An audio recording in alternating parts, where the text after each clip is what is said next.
أعوذ بالله من الشيطان الرجيم. بسم الله الرحمن الرحيم. يا أيها الإنسان ما غرك بربك الكريم الذي خلقك فسواك فعدلك في أي سورة ما شاء ركبك. ബഹുമാന്യരായ സത്യവിശ്വാസികളെ, വിശ്വാസിനികളെ,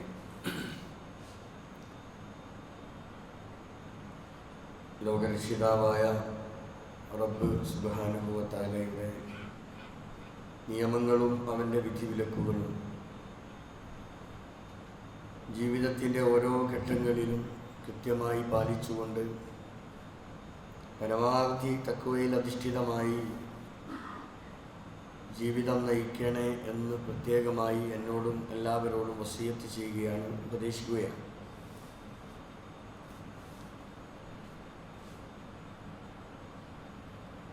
നമുക്ക് നമ്മുടെ കണ്ണുകൾ കൊണ്ട്, നേത്രങ്ങൾ കൊണ്ട് കാണാവുന്നതും കാണാൻ കഴിയാത്തതുമായ കോടിക്കണക്കിന് സൃഷ്ടിജാലങ്ങളെ പടച്ചവനാണ് അല്ലാഹു സുബ്ഹാനഹു വ തആല. അല്ലാഹു പരിശുദ്ധ ഖുർആനിൽ പല സ്ഥലങ്ങളിലായി അള്ളാഹുവിൻ്റെ സൃഷ്ടികളെ സംബന്ധിച്ചും അള്ളാഹുവിൻ്റെ സൃഷ്ടിപ്പിനെ സംബന്ധിച്ചും വളരെ കൃത്യമായി ഓരോ സന്ദർഭങ്ങളിലും അത് ബോധ്യപ്പെടുത്തിയിട്ടുണ്ട്. ബുദ്ധിയുള്ള മനുഷ്യർ കാര്യങ്ങളെ വിവച്ഛേദിച്ച് മനസ്സിലാക്കുന്നതിന് വേണ്ടിയും അത് മുഖേന അവരുടെ വിശ്വാസത്തെ രൂഢമൂലമാക്കുവാനും വേണ്ടിയാണ് അല്ലാഹു സുബ്ഹാനഹു വ തആല പരിശുദ്ധ ഖുർആനിലൂടെ ഇടയ്ക്കിടയ്ക്ക് ഇതെല്ലാം നമ്മെ ബോധ്യപ്പെടുത്തിക്കൊണ്ടിരിക്കുന്നത്. എന്നിട്ട് അല്ലാഹു ചോദിക്കുന്ന ഒരു ചോദ്യം, യാ അയ്യുഹൽ ഇൻസാൻ, ഏ മനുഷ്യരെ, മാ ഗർറക ബിറബ്ബിക്കൽ കരീം, അത്യുദാരനായ നിന്റെ റബ്ബ് ഇങ്ങനെയൊക്കെ ചെയ്തു തന്നിട്ടുള്ള ആ റബ്ബിനെ വഞ്ചിക്കാൻ അതിനു മാത്രം നിനക്കെന്ത് സംഭവിച്ചു പോയി? നിന്റെ റബ്ബിനോട് എന്തിനാണ് നീ ഇങ്ങനെ വഞ്ചനാത്മകമായ പ്രവർത്തനങ്ങൾ നടത്തിക്കൊണ്ടിരിക്കുന്നത്? അല്ലദീ ഖലഖക ഫസവ്വാക ഫഅദലക, അല്ലാഹു അവൻ നിന്നെ സൃഷ്ടിച്ചിട്ടുള്ളത് ഏറ്റവും ചൊവ്വായ, ഏറ്റവും നല്ല രീതിയിൽ. അത് ഫീ അയ്യി സൂറത്തി മാ ശാഅ റക്കബക, എങ്ങനെയാണോ അത് സൃഷ്ടിപ്പ് പൂർത്തിയാക്കേണ്ടത്, എങ്ങനെയാണ് ഏതെല്ലാം രൂപത്തിലാണ് ഓരോരുത്തരെയും സൃഷ്ടിക്കേണ്ടത്, അത് വളരെ കൃത്യമായി അള്ളാഹു തീരുമാനിച്ച പ്രകാരം, അള്ളാഹു വിചാരിച്ച പോലെ, അല്ലെങ്കിൽ അവനിച്ഛിക്കുന്ന രീതിയിൽ തന്നെയാണ് ഈ സൃഷ്ടിപ്പൊക്കെ അള്ളാഹു നടത്തിയിട്ടുള്ളത്. ഇങ്ങനെയൊക്കെ സൃഷ്ടിച്ച നിന്റെ റബ്ബിനോട് നീ എന്തിനാണ് ഇങ്ങനെ വഞ്ചന കാണിക്കുന്നത് എന്ന വളരെ പ്രസക്തമായ, ചിന്തനീയമായ ഒരു ചോദ്യമാണ് നമ്മോട് ചോദിക്കുന്നത്. എന്നാൽ ഈ കോടിക്കണക്കിന് അള്ളാഹുവിൻ്റെ സൃഷ്ടിജാലങ്ങളിൽ അല്ലാഹു സുബ്ഹാനഹു വ തആല ഏറ്റവും കൂടുതൽ ആദരിക്കുകയും ബഹുമാനിക്കുകയും അല്ലെങ്കിൽ ആദരവും ബഹുമാനവും ലഭിച്ചിട്ടുള്ള ഒരു വിഭാഗം എന്ന് പറയുന്നത് അത് മനുഷ്യർ മാത്രമാണ്. അല്ലാഹു അതിനു മാത്രം പ്രത്യേകതകൾ നൽകി, അല്ലാഹു ആദരവും ബഹുമാനവും നൽകിയിട്ടുള്ള ഒരു വിഭാഗമാണ് മനുഷ്യർ എന്ന് പരിശുദ്ധ ഖുർആൻ സാക്ഷ്യപ്പെടുത്തുകയാണ്. വലഖദ് കറംനാ ബനി ആദം, വലഖദ് കറംനാ ബനി ആദം, ആദം സന്തതികളെ തീർച്ചയായും നാം ആദരിച്ചിട്ടുണ്ട്. ശരീരപ്രകൃതിയിലൂടെ അതേപോലെ തന്നെ വിവേചന ശക്തി നൽകിയിട്ട് പഞ്ചേന്ദ്രിയങ്ങളിലൂടെ കാര്യങ്ങൾ മനസ്സിലാക്കുവാനുള്ള കഴിവ് നൽകി ഏതൊരു വിഷയവും തൻ്റെ ബുദ്ധി ഉപയോഗിച്ച് അത് നെല്ലും പതിരും വേർതിരിച്ച് സത്യവും അസത്യവും വ്യവച്ഛേദിച്ച് അത് മനസ്സിലാക്കി ഏത് ചെയ്യണം, എന്ത് ചെയ്യണം, എങ്ങനെ ജീവിക്കണം എന്നതിനെ സംബന്ധിച്ച വളരെ കൃത്യമായ ഒരു ധാര അല്ലെങ്കിൽ ഒരു രീതി നൽകി മനുഷ്യനെ അള്ളാഹു ആദരിച്ചു. മനുഷ്യൻ എങ്ങനെയാണ് അള്ളാഹു സൃഷ്ടിച്ചിട്ടുള്ളത്?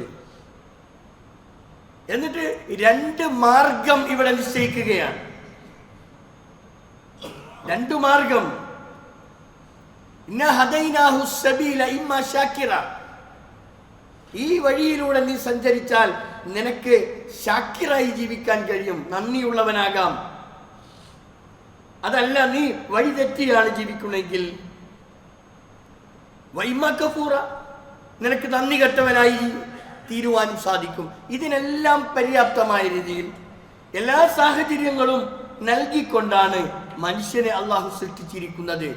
ആ മനുഷ്യനെ അള്ളാഹു അങ്ങേയറ്റം ആദരിക്കുകയും ബഹുമാനിക്കുകയും ചെയ്തു എന്ന് അള്ളാഹുവിന്റെ ഗ്രന്ഥം പരിശുദ്ധ ഖുർആൻ അത് സത്യപ്പെടുത്തുകയാണ്. വീണ്ടും അള്ളാഹു ഈ കാര്യം ഓർമ്മപ്പെടുത്തുന്നത് വഹമൽനാഹും ഫിൽ ബർരി വൽ ബഹർ. മനുഷ്യനെ അള്ളാഹു എല്ലാവിധ സാഹചര്യങ്ങളും എല്ലാവിധ സാധ്യതകളും നൽകി. അവിടെ വഹമൽനാഹും ഫിൽ ബർരി വൽ ബഹർ, കടലിലും കരയിലും സഞ്ചരിക്കുവാനും മനുഷ്യനാവശ്യമായത് നേടിയെടുക്കാൻ അവന്റെ കഴിവുപയോഗിച്ചുകൊണ്ട് അവൻ അതെല്ലാം സ്വരൂപിച്ചെടുക്കുവാൻ പര്യാപ്തമാകുന്ന തരത്തിൽ നാം മനുഷ്യന് സൗകര്യം ചെയ്തു കൊടുത്തു. മാത്രമല്ല വറസഖ്നാഹും, നാം അവർക്ക് ഭക്ഷണം നൽകിയിട്ടുണ്ട്. മിനത്വയ്യിബാത്തി, ഏറ്റവും ഉത്കൃഷ്ടമായ ഭക്ഷണം. അള്ളാഹു ഇതിനേക്കാളും വലിയത് എന്താണ്? ഒരു മനുഷ്യൻ എന്നുള്ള നിലയ്ക്ക് അല്ലെങ്കിൽ മനുഷ്യ വിഭാഗം എന്നുള്ള നിലയ്ക്ക് അള്ളാഹു ചെയ്തു തരേണ്ടത്? അള്ളാഹു അതിങ്ങനെ എണ്ണി എണ്ണി എണ്ണി പറയുകയാണ്. എന്തിനു വേണ്ടിയാ? നമ്മൾ നന്ദിയുള്ളവരാകാനാണ്.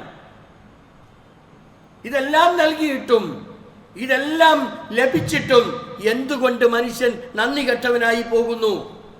ഇന്നൽ ഇൻസാന ലിറബ്ബിഹി ലകനൂദ്. മനുഷ്യൻ ഏറ്റവും നന്ദി കെട്ടവനായി തീരുന്നു. എന്തുകൊണ്ടാണ് ഇത് സംഭവിക്കുന്നത്? മനുഷ്യൻ അവന് നൽകിയിട്ടുള്ള ബുദ്ധി, മനുഷ്യൻ കാര്യങ്ങൾ വ്യവച്ഛേദിച്ച് മനസ്സിലാക്കാനുള്ള അറിവ്, ഇതെല്ലാം നൽകിയിട്ടും അത് അവൻ വേണ്ട രൂപത്തിൽ ഉപയോഗപ്പെടുത്തുന്നില്ല എന്നതാണ് നമ്മൾ മനസ്സിലാക്കേണ്ടത്. അള്ളാഹു എല്ലാവിധ സാഹചര്യങ്ങളും ഇവിടെ ഏറ്റവും നല്ല ഉത്കൃഷ്ടമായ ഭക്ഷണം അള്ളാഹു തആല നൽകിയിട്ടുണ്ട്. അതുമാത്രമല്ല വഫല്ലൽനാഹും അലാ കസീരിൻ മിമ്മൻ ഖലഖനാ തഫ്ലീലാ.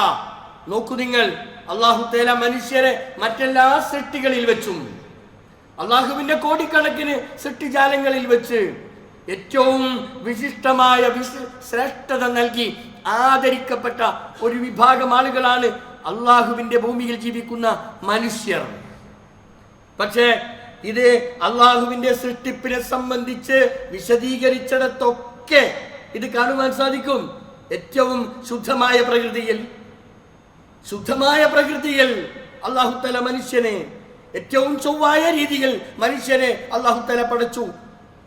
ലഖദ് ഖലഖനൽ ഇൻസാന ഫി അഹ്സനി തഖ്വീം. നമുക്ക് എല്ലാവർക്കും മനപ്പാടമുള്ള ഒരു വാക്യമാണത്. ലഖദ് ഖലഖനൽ ഇൻസാന ഫി അഹ്സനി തഖ്വീം, ഏറ്റവും ചൊവ്വായ രീതിയിൽ. പക്ഷെ മനുഷ്യൻ എന്തുകൊണ്ട് ഇങ്ങനെ ഈ നിലയ്ക്ക് നന്ദി കെട്ടവനായി തീരുന്നു? ഇവിടെയാണ് നമ്മൾ ചിന്തിക്കേണ്ടതും ആലോചിക്കേണ്ടതും. അള്ളാഹു നൽകിയിട്ടുള്ള പവിത്രതയെ കാത്തു സൂക്ഷിക്കേണ്ടവരാണ് നമ്മൾ. എന്നാൽ അത് ചെയ്യുന്നതിന് പകരം അള്ളാഹു നൽകിയ അനേകം നിഅമത്തുകളെ അവഗണിച്ചുകൊണ്ട് നമ്മൾ താന്തോന്നികളായി ജീവിക്കുന്നുവോ എന്ന് നമ്മൾ ചിന്തിക്കുകയും ആലോചിക്കുകയും ചെയ്യേണ്ടതുണ്ട്. നമ്മുടെ ജനതയുടെ സ്ഥിതികൾ പരിശോധിച്ചു നോക്കുമ്പോൾ നമ്മൾക്ക് അങ്ങനെയാണ് കാണാൻ സാധിക്കുന്നത്.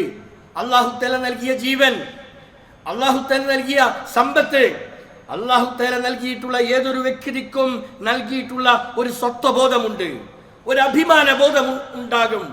ആ അഭിമാനത്തെ പോലും അങ്ങേയറ്റം പീച്ചി ചീന്തപ്പെടുന്ന ഒരു കാലഘട്ടത്തിലൂടെ നമ്മൾ ജീവിക്കുകയാണ്. ഇതിനൊന്നും ഇന്ന് യഥാർത്ഥത്തിൽ എന്ത് വിലയുള്ളത്?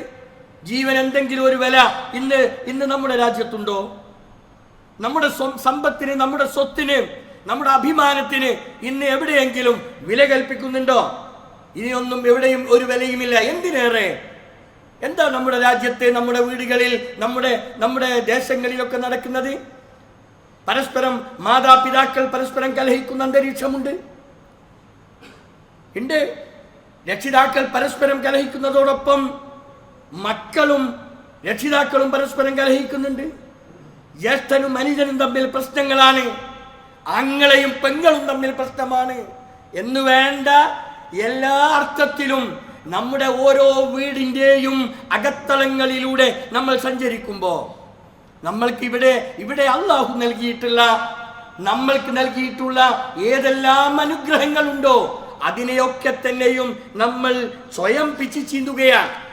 നമ്മളതിനെ കുറിച്ചൊന്നും നമ്മൾ ചിന്തിക്കുന്നില്ല. പരസ്പരം കുതികാൽ വെട്ടും, അതേപോലെ തന്നെ കൊലവിളിയും, പരസ്പരം കഴുത്തെറുക്കലും, പരസ്പരം പ്രശ്നങ്ങൾ ഉണ്ടാക്കലും, ഇതൊക്കെ ഒരു നിത്യ സംഭവമായി മാറിയ ഒരു കാലഘട്ടത്തിലൂടെയാണ് നമ്മൾ ജീവിക്കുന്നത്. ഇതൊക്കെ അള്ളാഹുവിന്റെ പ്രവാചകൻ നേരത്തെ കാലത്തെ ആഖിറുസ്സമാനിന്റെ അവസ്ഥകളെ സംബന്ധിച്ചൊക്കെ വിശദീകരിച്ചെടുത്ത് നമുക്ക് കാണാൻ സാധിക്കും.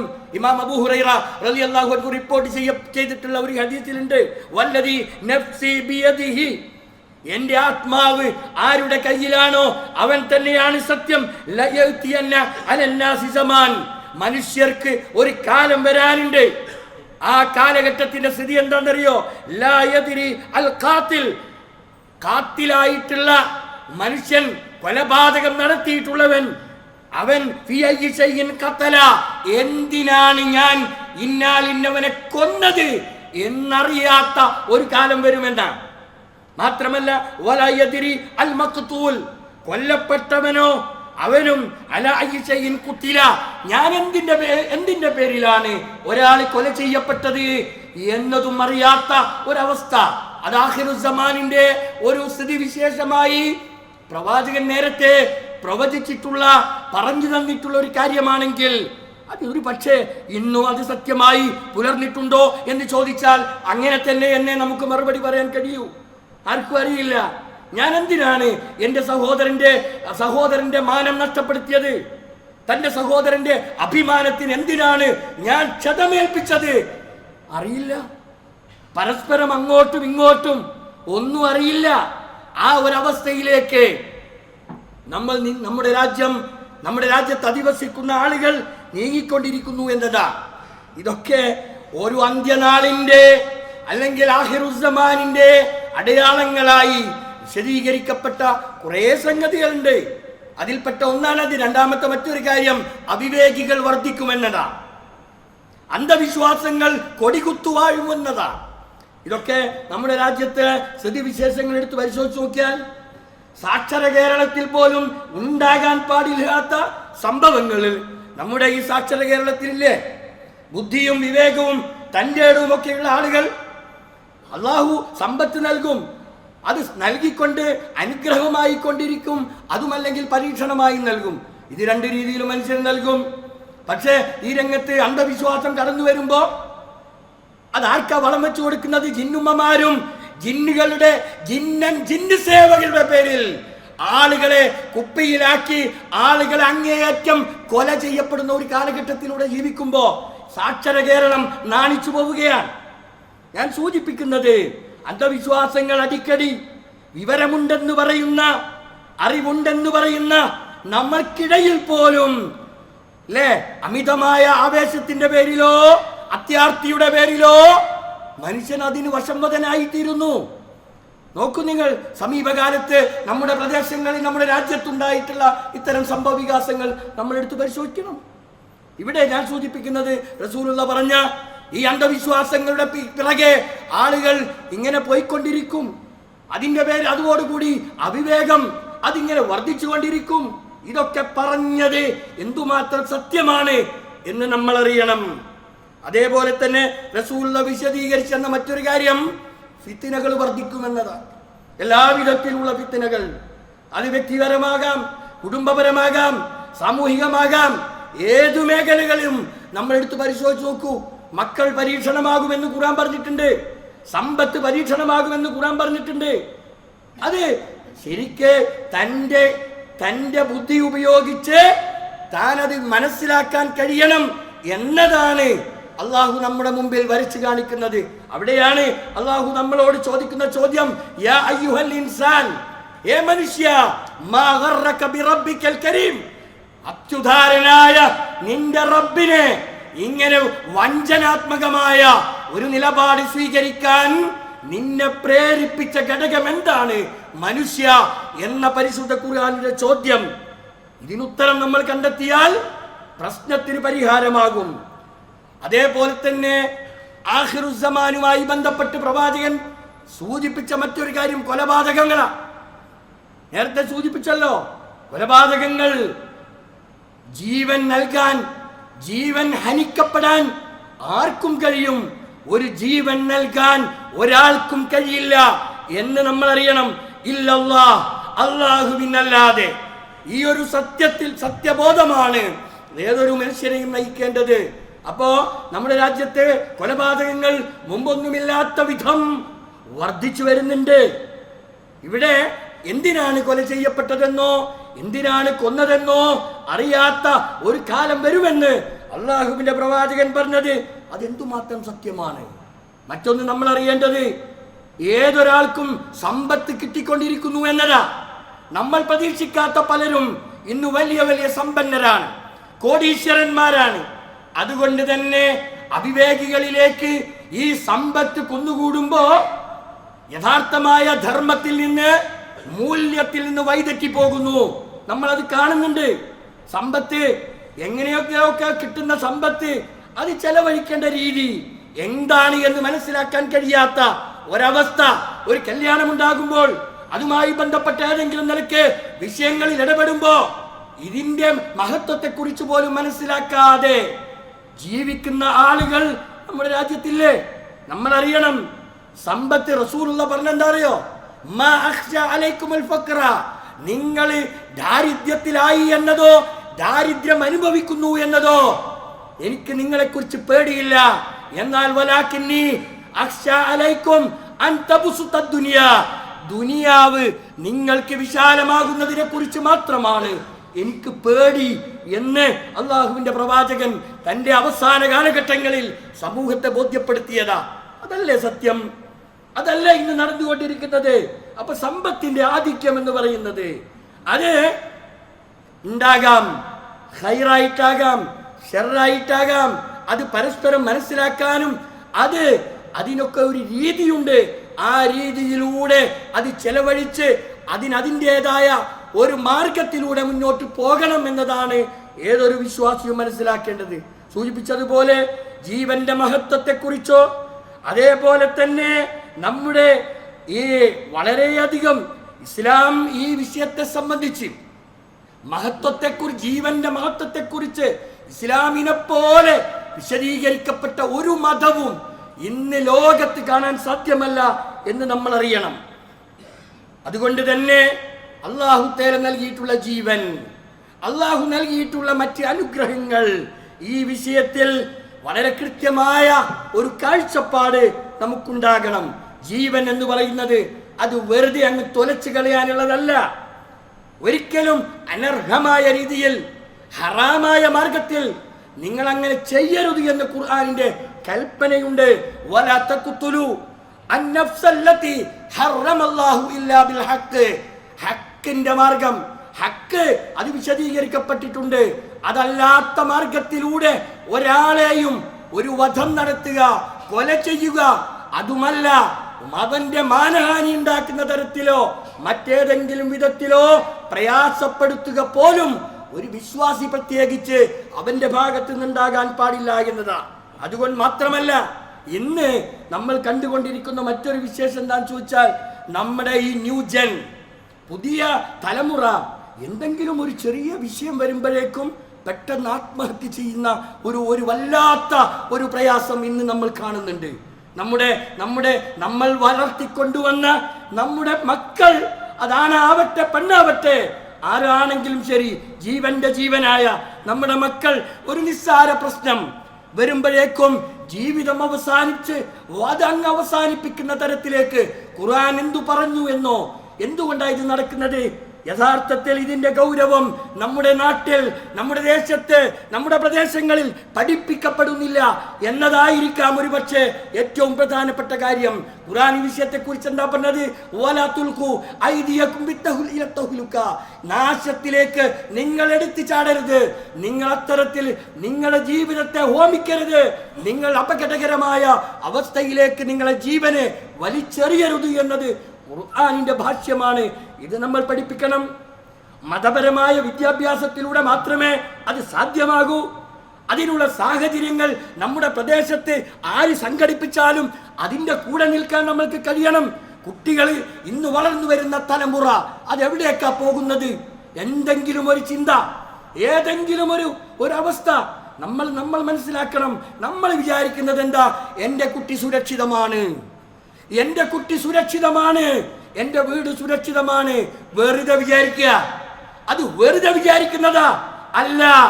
എൻ്റെ മകൻ സുരക്ഷിതത്തിലല്ല, എൻ്റെ കുട്ടി സുരക്ഷിതമല്ല എന്ന് നമ്മൾ സ്വയം തീരുമാനിച്ച് ഇതിനൊരു പരിഹാരം കണ്ടേ മതിയാകൂ. ജീവിതം അങ്ങനെ പെട്ടെന്നൊരു നിമിഷ നേരം കൊണ്ട് തകർത്ത് കളയാനുള്ളതല്ല, ജീവിച്ച് കാണിച്ചു കൊടുക്കണം. അവിടെയാ ഇസ്ലാം പഠിപ്പിക്കുന്നതാ. ജീവിതം നശിപ്പിച്ചാൽ അവർക്ക് പോയി എന്നല്ലാതെ മറ്റെന്താ ഇവിടെ സംഭവിക്കുക? ഒന്നും സംഭവിക്കൂല.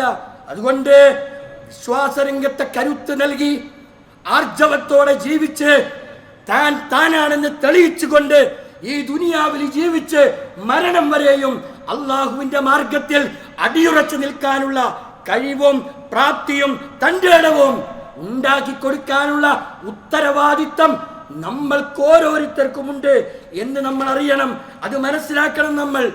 അതേപോലെ തന്നെ മറ്റൊരു രീതി കൂടി നമ്മുടെ രാജ്യത്തുണ്ട്. കുട്ടികൾ ഒന്നോ രണ്ടോ, അപ്പോഴേക്കും നമ്മൾ അതിനുള്ള മറ്റു മാർഗങ്ങളിലേക്ക് നമ്മൾ തിരിയുന്നു.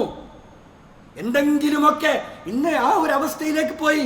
നമ്മുടെ പെൺകുട്ടികൾ പ്രസവിക്കാൻ സാധിക്കാത്ത ഒരവസ്ഥയിലേക്ക് കുട്ടികൾ തന്നെ പറയുന്നു, എനിക്ക് വേദന സഹിക്കാൻ കഴിയില്ല, എനിക്കിന്ന് പ്രയാസമാണ്, വേദന സഹിക്കാൻ കഴിയില്ല. നിർബന്ധത്തിന് വേണ്ടി ഇതിന് ഇങ്ങനെ ഒരു അവസ്ഥ ഉണ്ടായാൽ പോലും നമ്മുടെ കുട്ടികൾ നമ്മെ പറഞ്ഞ് ധരിപ്പിക്കുന്ന ഒരവസ്ഥ. നമ്മൾ എന്തുകൊണ്ടാണ് ഇത് സംഭവിക്കുന്നത്? നേരത്തെ സൂചിപ്പിച്ചല്ലോ, ഇസ്ലാമിനെ കുറിച്ച് പഠിക്കുന്നില്ല, മതബോധം വരുന്നില്ല. എന്താണ് ദീന്, എന്താണ് ഞാൻ, ഇതിനെ കുറിച്ചൊന്നും ഇന്ന് വളർന്നു വരുന്ന തലമുറക്കറിയുന്നില്ല. ഇത് നമ്മൾ പഠിപ്പിച്ചു കൊടുക്കണം. ദാരിദ്ര്യത്തെ ഭയപ്പെട്ടുകൊണ്ട് ചില രക്ഷിതാക്കളിലും ഇന്ന് നമ്മുടെ രാജ്യത്തില്ലെങ്കിലും പാശ്ചാത്യൻ മേഖലകളിലൊക്കെ വളർന്നു വരുന്ന ഒരു ചിന്ത, ദാരിദ്ര്യം പ്രശ്നമാണ്, ദാരിദ്ര്യം പ്രശ്നമാണ്. 5ഉം 6ഉം കുട്ടികൾ ഉണ്ടായാൽ ഞാൻ അവരെ എങ്ങനെ സംരക്ഷിക്കും? ഈ ഒരു ചിന്ത വല്ലാതെ വളർന്നു വരുന്നുണ്ട്. ഖുർആൻ അവിടെ വളരെ കൃത്യമായി നിലപാട് പറഞ്ഞിട്ടുണ്ട്. മറ്റൊരു മതവും ഈ വിഷയത്തിൽ ഇത്ര കൃത്യമായി നിലപാട് പറഞ്ഞിട്ടില്ല. ഖുർആൻ പറഞ്ഞ നിലപാട് എന്താ? വലാ തഖ്തുലു ഔലാദക്കും, നിങ്ങൾ നിങ്ങളുടെ കുട്ടികളെ കൊല്ലരുത്. ഖശിയത ഇംലാഖിൻ, ദാരിദ്ര്യം പേടിച്ചുകൊണ്ട്, പട്ടിണി ഭയന്ന് നിങ്ങൾ നിങ്ങളുടെ കുട്ടികളെ കൊല്ലരുത്. അത് അള്ളാഹ്ക്ക് മാത്രമേ അത് പറയാനുള്ള അധികാരമുള്ളൂ. എന്താ കാര്യം? നഹ്നു നർസുഖുഹും വഇയ്യാക്കും, അവർക്ക് ഭക്ഷണം കൊടുക്കുന്നത്, നിങ്ങൾക്ക് ഭക്ഷണം നൽകുന്നത് അത് നാമാണ് എന്ന് ആധികാരികമായി അള്ളാഹ്ക്ക് മാത്രമേ പറയാൻ കഴിയൂ. അതുകൊണ്ട് അള്ളാഹ് പറഞ്ഞു, നിങ്ങൾ ദാരിദ്ര്യം പേടിച്ച് നിങ്ങൾ കുട്ടികളെ കൊല്ലരുത്. ഗർഭസ്ഥ ശിശുവിനെ കൊല ചെയ്യപ്പെടുന്ന ഒരു കാലഘട്ടം എന്തുമാത്രം വൃത്തികെട്ട കാലഘട്ടമാണ്. ഈ സന്ദർഭത്തിലാണ് ഖുർആനിന്റെ ഇത്രയും മഹനീയമായ വാക്യങ്ങളിലൂടെ നമ്മൾ കടന്നു പോകേണ്ടത്. എന്നിട്ട് ഖുർആൻ പറയുന്നു വീണ്ടും, വലാ തഖ്തുലു ഔലാദക്കും മിൻ ഇംലാഖിൻ, സൂറത്ത് അൻആമിൽ, ദാരിദ്ര്യത്തെ ഭയപ്പെട്ട് പേടിച്ച് ഒരു കാരണവശാലും നിങ്ങളുടെ കുട്ടികളുടെ ജീവൻ നഷ്ടപ്പെടുത്തരുത്. ഇതൊക്കെ നമ്മൾ പഠിക്കണം, നമ്മൾ മനസ്സിലാക്കണം. അത് ഉൾക്കൊണ്ടുകൊണ്ട് ഇവിടെ ഒരു പരിവർത്തനം ഉണ്ടാക്കാൻ, ഒരു മാറ്റം ഉണ്ടാക്കാൻ നമ്മൾക്ക് സാധിക്കേണ്ടതുണ്ട്. ഇതിനാണ് ഖുർആൻ വളരെ കൃത്യമായി കാര്യങ്ങൾ നമ്മെ ബോധ്യപ്പെടുത്തിയിട്ടുള്ളത്. അതുകൊണ്ട് ജീവനെ കുറിച്ച്, അതേപോലത്തെ അല്ലാഹു തആല നൽകിയിട്ടുള്ള മറ്റ് അനുഗ്രഹങ്ങളെ കുറിച്ച് വളരെ കൃത്യമായി മനസ്സിലാക്കുകയും അത് ഉൾക്കൊള്ളുകയും ജീവൻ അത് അള്ളാഹു നൽകിയതാണ്, അത് നഷ്ടപ്പെടുത്താനുള്ളതല്ല എന്നൊക്കെ മനസ്സിലാക്കിയിട്ട് വളരെ കൃത്യമായ നിലപാടോടുകൂടി ജീവിക്കാൻ നമ്മൾ തയ്യാറാകണം. അള്ളാഹു നമ്മെ അനുഗ്രഹിക്കുമാറാവട്ടെ.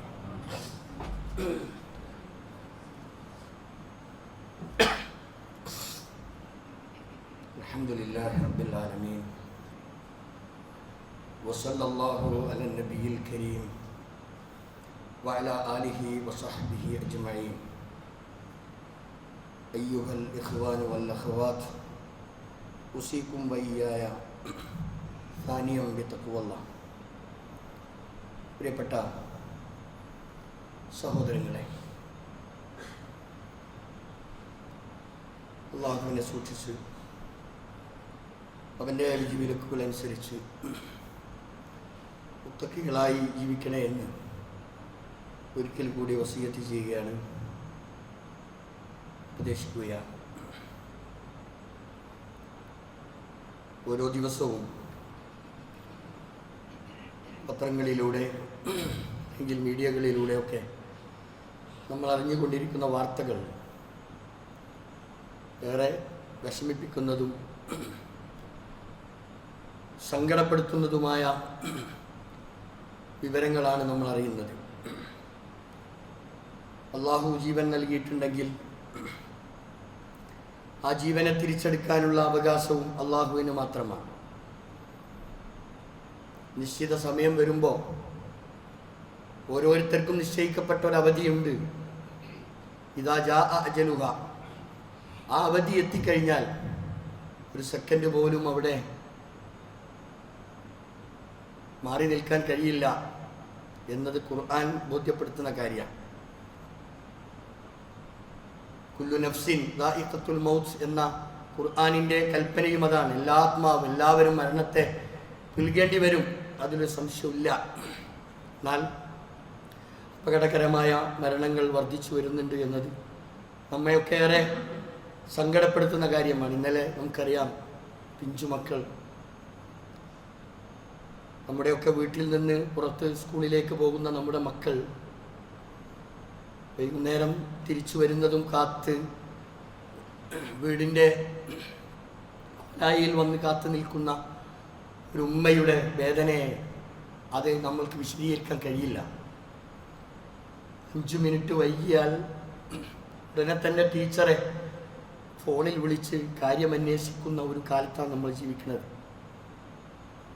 അത്രക്കും നമുക്ക് താങ്ങാൻ കഴിയാത്ത വല്ലാത്ത ഒരു പ്രയാസം എൻ്റെ ഒരു സുഹൃത്തിൻ്റെ പെങ്ങളുടെ മകളുകൂടി ഈ ഒരു ദാരുണമായ പാലക്കാട് തച്ചമ്പാറയിലെ ദാരുണമായ ഈ ഒരു മരണത്തിൽ ഉണ്ടായിട്ടുണ്ട് എന്നത് വല്ലാത്ത ഒരു വിഷമമാണ്. എന്ന് പറഞ്ഞാൽ ഏതോ രാജ്യത്ത് നടന്നൊരു സംഭവമല്ല, നമ്മുടെ മക്കളാണ്. നമ്മുടെ കൺമുമ്പിലുണ്ടായ അതിദാരുണമായ ഒരു അപകടം ഓർക്കാപ്പുറത്ത് പ്രതീക്ഷിതമായി വന്നതാണെങ്കിലും അള്ളാഹുവിൻ്റെ വിധിക്ക് അവർ കീഴ്പ്പെടുകയാണ്. ഒന്നിച്ച് പഠിക്കുകയും ഒന്നിച്ച് ജീവിക്കുകയും അതേപോലെ തന്നെ ഒന്നിച്ച് തൻ്റെ നാഥനിലേക്ക് തിരിച്ചു പോവുകയും ചെയ്ത ഒരു കാഴ്ചയാണ് നമ്മളെല്ലാവരും കണ്ടത്. നമ്മുടെ മനസ്സിൽ ഒരു പ്രയാസം, ഒരു വേദന അത് മുഖേന ഉണ്ട്. നമ്മുടെ മക്കളെക്കുറിച്ചാണ് നമ്മൾ അറിയേണ്ടത്, നമ്മൾ ഓർക്കേണ്ടത്. നമ്മൾ പോറ്റി വളർത്തിക്കൊണ്ടിരിക്കുന്ന നമ്മുടെ മക്കൾക്ക് എന്തെങ്കിലും ഒരു അപകടം വരണമെന്ന് നമ്മൾ ആരും ആഗ്രഹിക്കുന്നില്ല. ഇത്തരം അപകട മരണങ്ങളിൽ നിന്ന് അള്ളാഹു തആല നമ്മെ കാത്തുരക്ഷിക്കുമാറാവട്ടെ. ആ പിഞ്ചു മക്കൾക്ക് അവർക്ക് ഏറ്റവും നല്ല ഒരു ജീവിതം അള്ളാഹു തആല നൽകി അനുഗ്രഹിക്കുമാറാവട്ടെ. എല്ലാവിധ പ്രയാസങ്ങളിൽ നിന്നും അള്ളാഹു രക്ഷപ്പെടുത്തുമാറാവട്ടെ. നമുക്കറിയാം, നമ്മളും പല വിധത്തിലും പ്രയാസങ്ങൾ അനുഭവിക്കുന്നവരാണ്. എല്ലാ പ്രയാസങ്ങളിൽ നിന്നും അള്ളാഹു നമ്മെ കാത്തുരക്ഷിക്കുമാറാവട്ടെ. സമാധാനത്തോടുകൂടി ശാന്തിയോടുകൂടി നമ്മുടെ വീട്ടിലും നമ്മുടെ പ്രദേശത്തുമൊക്കെ ജീവിക്കാൻ അള്ളാഹു നമുക്കെല്ലാവർക്കും തൗഫീഖും ആഫിയത്തും നൽകി പ്രദാനം ചെയ്യുമാറാവട്ടെ. രോഗികളായി കിടക്കുന്ന എത്രയോ ആളുകളുണ്ട്. വീടുകളിലും ആശുപത്രികളിലും കഴിഞ്ഞുകൂടുന്ന എത്രയെത്ര ആളുകൾ. അള്ളാഹു തആല അവരുടെ രോഗങ്ങൾക്ക് ശിഫ നൽകി അനുഗ്രഹിക്കുമാറാവട്ടെ. ഓരോ ദിവസവും നമ്മുടെ ദേശത്ത് നിന്ന്, സമീപ സ്ഥലത്ത് നിന്ന് ജോലിക്ക് വേണ്ടി വിദേശത്ത് പോയിട്ടുള്ള ആളുകളൊക്കെ പെട്ടെന്ന് വല്ലാത്ത ഒരു വാർത്തകളാണ് നമ്മൾ കേട്ടുകൊണ്ടിരിക്കുന്നത്. അള്ളാഹുവിൻ്റെ വിധിക്ക് കീഴടങ്ങിയ, ഇങ്ങനെ മരണത്തിന് കീഴടങ്ങിയിട്ടുള്ള മുഴുവൻ ആളുകൾക്കും അള്ളാഹു തആല മഗ്ഫിറത്തും റഹ്മത്തും നൽകി അവരെ അനുഗ്രഹിക്കുമാറാവട്ടെ. اللهم اغفر للمؤمنين والمؤمنات والمسلمين والمسلمات الأحياء منهم والأموات إنك مجيب الدعوات ويا قاضي الحاجات. ربنا اغفر لنا ولإخواننا الذين سبقونا بالإيمان فلا تجعل في قلوبنا غلا للذين آمنوا ربنا إنك رؤوف رحيم. اللهم أجرنا من النار، اللهم أجرنا من النار. اللهم أعز الإسلام والمسلمين وأذل الشرك والمشركين. اللهم اجعلنا من المسلمين واجعلنا من المتقين واجعلنا من المخلصين.